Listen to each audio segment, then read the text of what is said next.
new rumors are surrounding the international espionage scene. We're talking about a potential Chinese defector, somebody who was very high up in the Chinese bureaucracy. In fact, it's sort of analogous to the CIA over there. And the story comes from Spy Talk, which is a very fun new website that I'm enjoying spending time on. Spy Talk is saying that there is a rumor that a high-level Chinese defection occurred. They're saying that the guy's name is Vice Minister Dong Jingwei. So we're going to go through this, and we're going to spend a little time going through Chinese Twitter. So it says here, State Security Vice Minister, guy by the name of Dong Jingwei, would be the highest level defector in the history of the People's Republic of China. And so this article goes through, it was written last week, but we're going to walk you through, we're going to step through this. So we're going to go through this, the initial rumor, then we're going to take a look at another former Chinese Ministry Secret Service person on Twitter.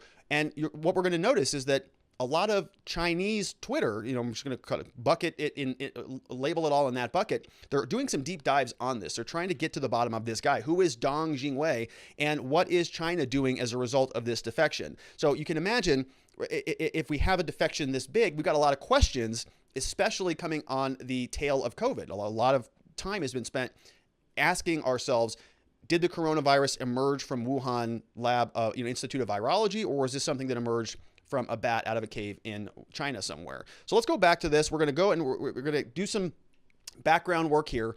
Dong Jingwei apparently defected in mid-February. So earlier this year, flying from Hong Kong to the United States with his daughter, Dong Yang. We're gonna dig in. Dong Jingwei supposedly gave the U.S. information about the Wuhan Institute of Virology that changed the stance of the Biden administration concerning the origins of the COVID-19 pandemic. So they're saying this happened about mid-February, and we've all kind of noticed that, right? Wasn't there a transition sort of very recently where previously, if you came on YouTube and said something like, well, I think that the virus escaped from the Wuhan Institute of Virology, you were a conspiracy theorist, you were somebody who was spreading dangerous misinformation, and theoretically, you could have even been banned or thrown off of Twitter or YouTube or Facebook. This was happening all over the place. And then something kind of just happened, like a flip switched.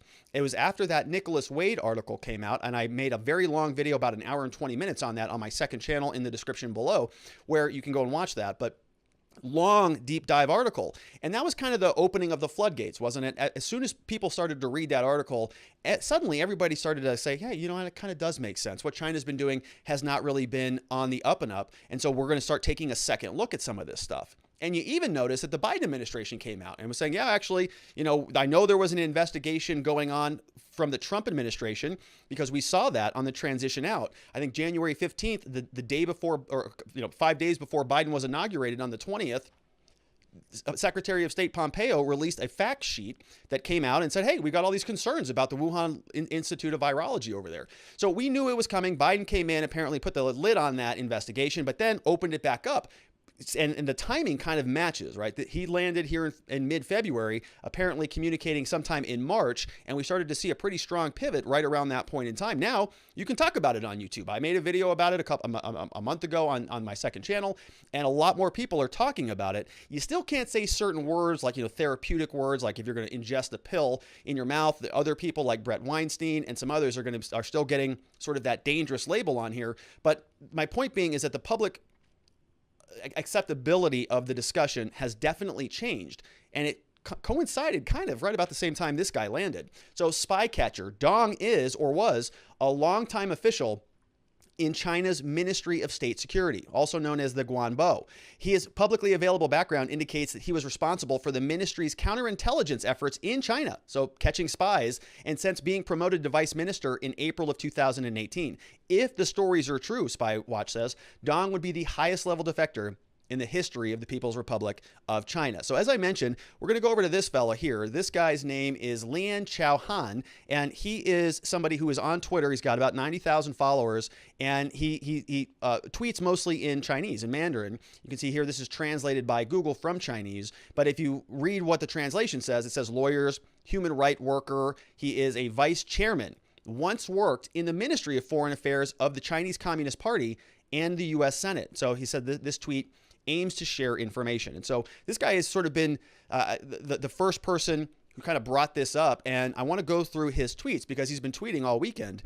about Dong Jingwei and about the Chinese government's response. And so, obviously, I'm going to guess that he is still not in China, but because he used to work there, vice chairman, Ministry of Foreign Affairs, Chinese Communist Party, all that stuff, that he's very well plugged in, and he's probably still, very, very up to speed on what the response would be from the government in the event that an incident like this happens. So he's giving us some guidance. He's kind of just walking us through and giving us his perspective on what the Chinese Communist Party is doing in response to this. So here is his first, one of the first tweets that I saw. Here's what he said in Mandarin, of course, translated. He says, Dong Jingwei information update. It says, I transferred the gossip sent by a friend, and it seemed to have alarmed the mainstream media in the United States. And this is where I first caught it, and so did Spywatch. So he sent something, it's just gossip sent by a friend. So the reporter says, well, what was going on? He says, I truthfully answered that it was an unverifiable gossip sent by a mainlander. Okay, so he's just saying it's just a rumor right now. He says, before my Twitter specifically talked about it. So American reporters could not confirm this either. Okay, so what he's saying is, they're reaching out to me. I got contacted by somebody in the mainstream media. I transferred gossip over to them. They're communicating about it. So basically he's saying, he's sort of saying that I kind of heard something was going on over here, and they're also hearing something is going on over here. And so they reached out to me to corroborate this. And he says, I'm kind of hearing the same thing too, but I'm just letting you know it was a rumor. And so it's like both people bump into each other and they're like, hey, what are you doing here? Oh, what are you doing here? And they both go, okay. Well, let's compare notes, shall we? And so they say what Chao Han says is the American reporters could not confirm this either. The gossip of the party state, he says, which would be China, is flying all over the sky. He says it's a sign that the rain is coming. And he links over here to the Daily Beast. Daily Beast is all over it. It says rumors of a U.S. secretly harboring a top China official swirl. So mainstream media now has sort of a catch on it. So then over near the end of last week, then this was a rumor that was flying around. And then RedState.com, which is sort of, it's a right organization, but they confirm this stuff with their own sources. So we see the media sort of poking their heads around. Then suddenly we get boom, confirmation. So over from RedState, we got Jennifer Van Laar doing excellent work over here. She posted this on June 18th. Says breaking: Chinese defector's identity is confirmed. And this is where we get the name Dong Jingwei, formally corroborated by a U.S. source. Says we now know the name of the Chinese defector, working for the Defense Intelligence Agency here in the United States, working with the DIA for a few months, and what his position within the Chinese military and the government was. Red State sources confirm the defector is, in fact, Dong. Okay, so the rumors that were spread by Chao Han now are sort of being corroborated here. It is, in fact, Dong. We have the U.S. media that was poking around. We got Jennifer Van Laar has a source. We now know it's Dong. That he was in charge of counterintelligence efforts in China. That he flew to the United States mid-February, allegedly to visit his daughter at a university in California. And we're going to talk about this too. Something that I'm learning more about China. There's this plan called the 1,000 Talents Plan, which is very interesting. I got a clipping of that as well, because you start asking yourself, well, that's weird. What is the counterintelligence minister, like the top spy guy in China, doing sending his daughter to a university in California? If you're sort of in espionage, if you're, Jack Bauer and Jack Ryan and all of the other Jacks out there that are master spies, well, you kind of want your loved ones close to you, don't you? You don't want to send them into the heart of the enemy, the United States, those capitalist, pigs. We want to keep our children close to us. So what's happening here? Oh, might be the 1,000 Talents Plan. We're going to read about that. So when Dong landed in California, he contacted DIA officials, told them about his plans to defect and the information he brought with him. Dong then hid in plain sight for about 2 weeks before disappearing into DIA custody. Dun, dun, dun, right? Whoa, this is crazy. All right, so what's going on in Chinese Twitter? Let's go back over there. So we're responding now to Chao Han. And so this person posted, Gao Yu 200812, he says, this morning, Dong Jingwei, Vice Minister of the Ministry of National Security, made a public appearance. Okay, so he's translating now this press release, this publicly released statement here from the Chinese government, the Chinese Communist Party. So what are they saying?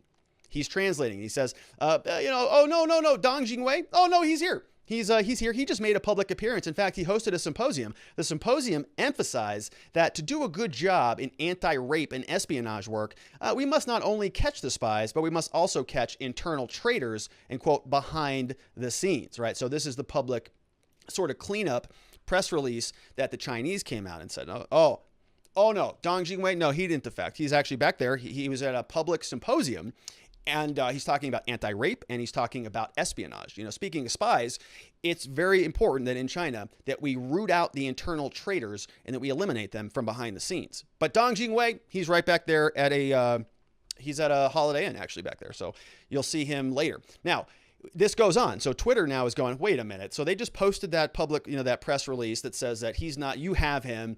Other people are saying, no, you don't. What's going on here? And then we start to see, well, here's another Twitter. It says teacher Gao Yan. It was an official account that released the refuting rumors. Says Chang'an Sword, government official account Chang'an Sword. So he's saying, no, it was an official account that is trying to refute the rumors. So that was a follow-up to this press release. And then we get over here and it looks like, if that, so they post this press release says, oh no, he's fine. He's here. He's all good. Don't worry about Dong Jingwei. He's still, our boy here in China. And then somebody else, Yang friend Yuan says, oh, well, that's interesting. Huh. Well, okay, China. Well, then why at 3:00 this afternoon, the information about Dong Jingwei on Sogu Encyclopedia is the following. Sorry, the term you search for has been deleted or is under review. And so if you click this video, right, he's going to show us that when you go and search for Dong Jingwei, oh, look what happens. So there's Dong Jingwei. We want to get some more information about him. And we click it and nothing's there, right? That's the Chinese 404 page. We try to investigate a little bit more about Dong Jingwei, click, get some more information. There he is. We search for him. Oh, can't find him again. So Dong Jingwei has just been scrubbed from the Chinese internet. And my understanding is if you go to the Chinese version of Google, I think it's Baidu, then they also have sort of scrubbed the results. So Dong Jingwei has now been eliminated off of the internet. Now, Lian Chaohan actually posted this over the weekend as well, and he's giving us an update. So he says, okay, so where is Dong Jingwei? Now we have a name. He says, listen, I forwarded the gossip about Dong Jingwei's defect and attracted attention, which he certainly did. The political and legal committee, Chang Anjian, appeared to dispel the rumors and posted an article saying that Dong hosted counterinformation discussion recently, and there was no photo or video. Okay, so that was sort of the press release that we just talked about. So the media, he says, continued to question them. A tweet said that Guan did not send the deputy minister due to the nature of his work.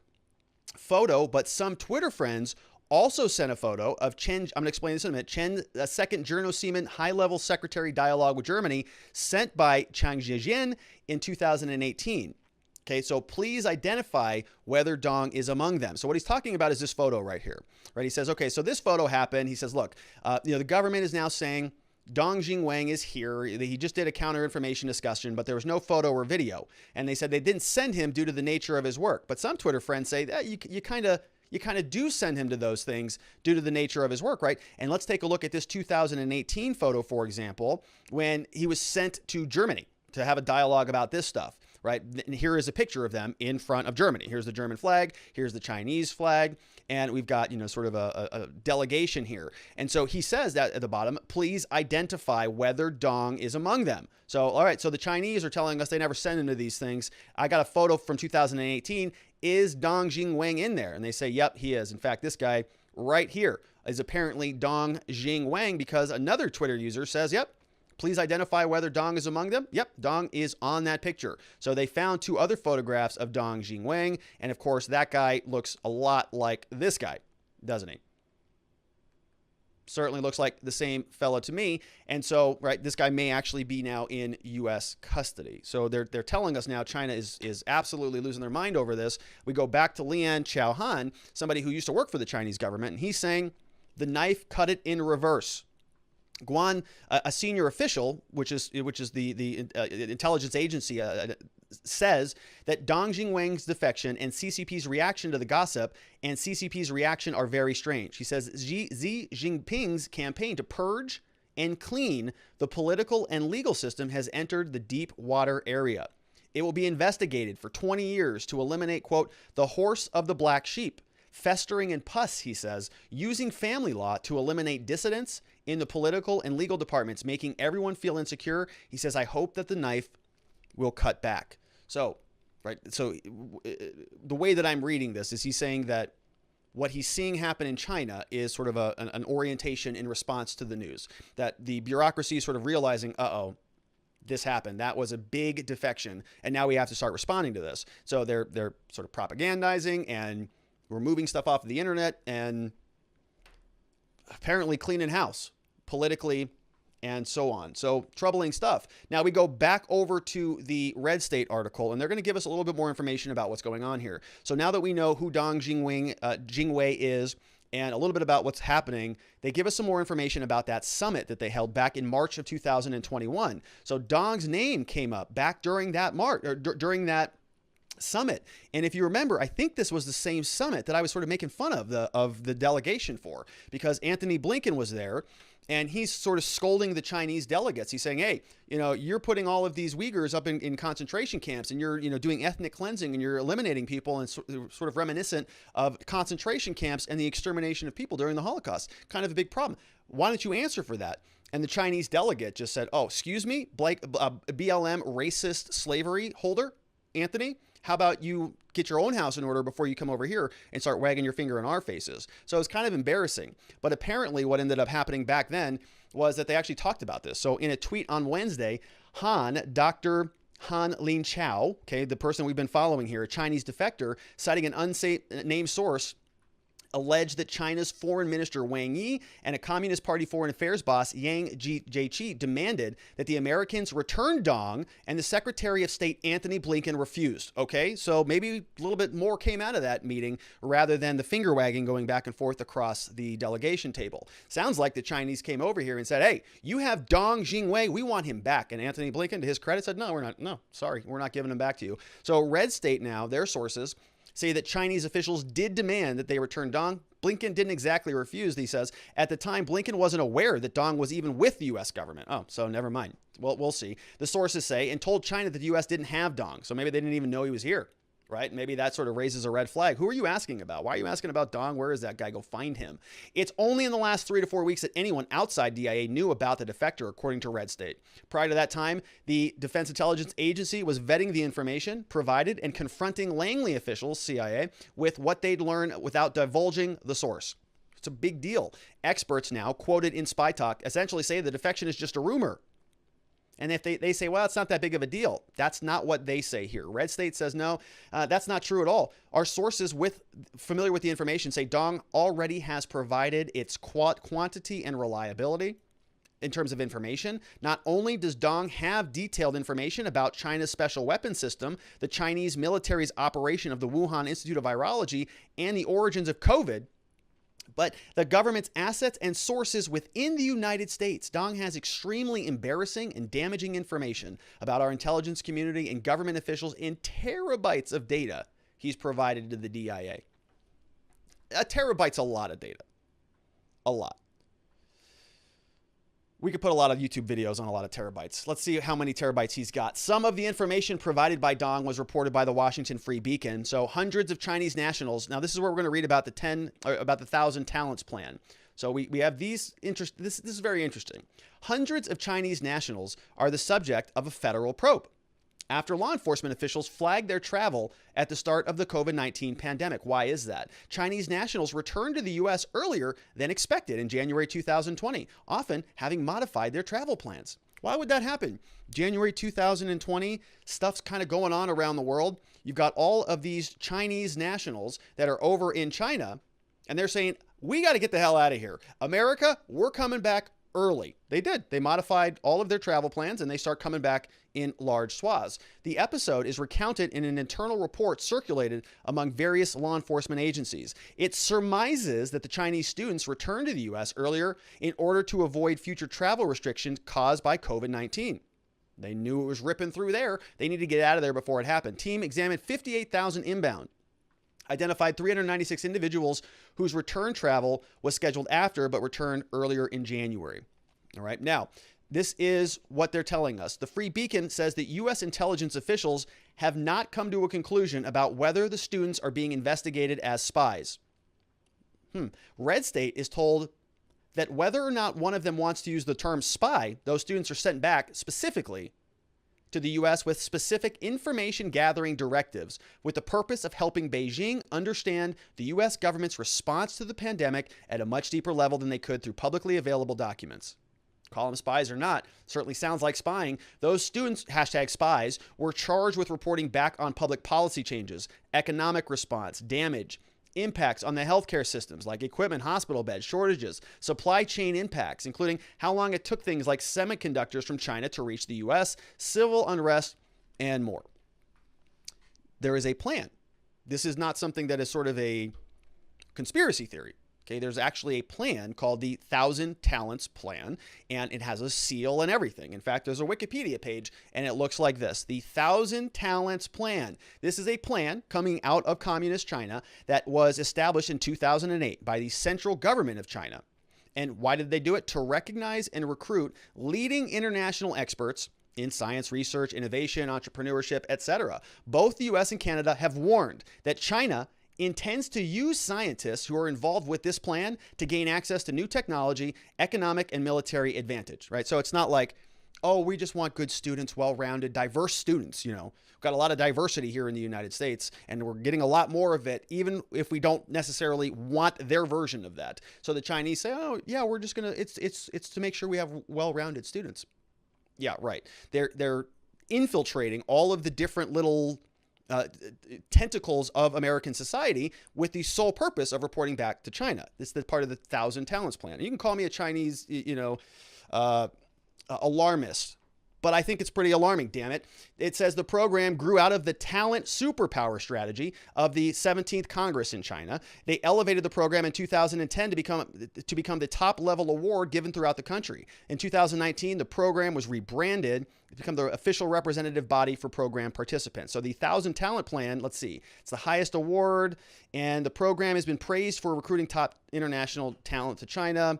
And they're saying they're kind of ineffective at retaining it. So they've got all sorts of, programs to send people out of China, go get educated elsewhere, bring them back to China. And when they come back, not only do they have the education they received elsewhere in the world, but they also have a lot of very important information about their economics and infrastructure, and maybe some things that are happening behind the scenes, let's say in the US government, if they work for the government, at academia, if they work in academia, and research projects, if they work in different labs and different things throughout the world. So kind of a smart plan, and they're in full effect. And even Dong Jingwei's daughter apparently was in California, sort of doing something very similar to that. So RedState now leaves us with some questions and maybe some information about what Dong Jingwei actually brought across with him. Let's take a look at some of this information. So first, they say he's provided the DIA with the following information: early pathogenic studies of the virus we now know as COVID, models of predicted COVID-19 spread and damage to the US and the world. Yeah, because if it was, let's say, hypothetically a bioweapon, well, you'd want to model it. You want to see how this impacts the rest of the world. They've also got financial records detailing which exact organization and governments funded the research on COVID-2 and other biological warfare. We've got the names of U.S. citizens who provide intel to China. That'd be nice to see. We got names of Chinese spies working in the U.S. or attending U.S. universities. We have financial records showing U.S. businessmen, public officials who've received money from the Chinese government. Would love to see that list. That would be very nice. I could speculate and probably be pretty accurate on that, but I would like to see the official docs. Details of meetings U.S. government officials had with Chinese spies and members of Russia's SVR. We've got how the Chinese government gained access to the CIA communication systems, leading to the death of dozens of Chinese people who were working with the CIA. That's pretty good information trove there. Dong has also provided them with copies of contents of the hard drive on Hunter Biden's laptop. Oh, great. Great. That means we will never hear any of this information because Hunter Biden's involved. Showing the information the Chinese government has about Hunter's pornography problem and his and Joe's business dealing with Chinese entities. Some of the files on Dong has provided shine a light on just how the sale of the Henniges Automotive, their stealth technology, to the Chinese military manufacturer Avic Auto was approved. So the list just goes on and on. Very interesting story. I would encourage you to go check out spywatch.co if you want to follow along, or of course, subscribe to this channel because we're going to keep following this as it continues to unfold. Let's take a look at some questions coming in hot from over at watchingthewatchers.locals.com. First up in the house, we've got LT13. Good to see you, LT. It says Dan Bongino did a show on this, and the guy has Lawmarker's name on his laptop that funded all the things, aka Swalwell. That name is my assumption. Dan did it. Yeah, Dan Bongino. I don't listen to him. Didn't he take over Rush's show? All right. Thank you for that, LT. I'll take a look. We got Three Girlies is here. Says, I really hope this rumor is true and corroborate what Dr. Li Mengyan has already given us. She has already gave proof this rumor is true. His info would make it stronger. Yeah, we've got to make sure that that information sees the light of day. But that's my number one concern here. You know, the government is very invested. They got their heels dug in on a lot of this stuff, as do a lot of people in the media. I mean, did you see Jon Stewart and Stephen Colbert when they start talking about this potentially being a lab escape?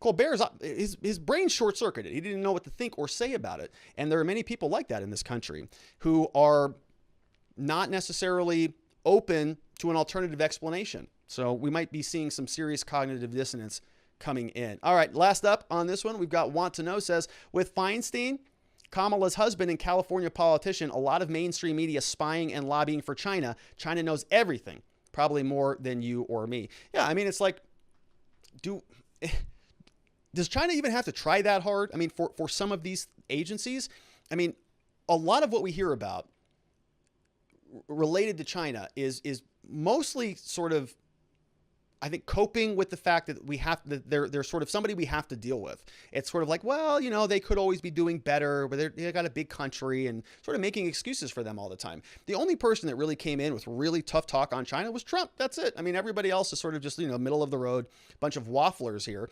And so, you know, I could imagine a situation where the U.S. government has some things that are very much in alignment with Chinese interests. Okay, if they both bungled COVID response, if the U.S. was funding China, for example, and they both have their hands in the pot and they both got caught with their hands in the pot, maybe they both just say, well, listen, all right, we're just going to kind of turn the volume down on this one a little bit, let this whole thing blow over. You know, the U.S. government and the Chinese government, they have a lot at stake here in terms of their legitimacy. If both our governments are complicit in this disaster that has overtaken the world, well, there's going to be a lot of angry people about that. And so when you have, you know, it's kind of the enemy of your enemy is your friend type of a thing. Maybe that doesn't fit. You get the point. All right, great questions. All of those came over from watchingthewatchers.locals.com. And I want to remind you that if you happen to know anybody in the state of Arizona who's been charged with a crime, we've got a great law firm here that can help solve that problem for them. So our phone number is right down there, 480-787-0394. All the links are in the description below. And of course, I want to share with you my new platform here at gumroad.com/Robert Grueller. Got some offerings down there that are available for your participation. I want to highlight this one here. Law enforcement interaction training. Did that a couple of weeks ago, or last weekend, I think it was. Had a lot of fun with that. So check that out at gumroad.com/Robert Grueller.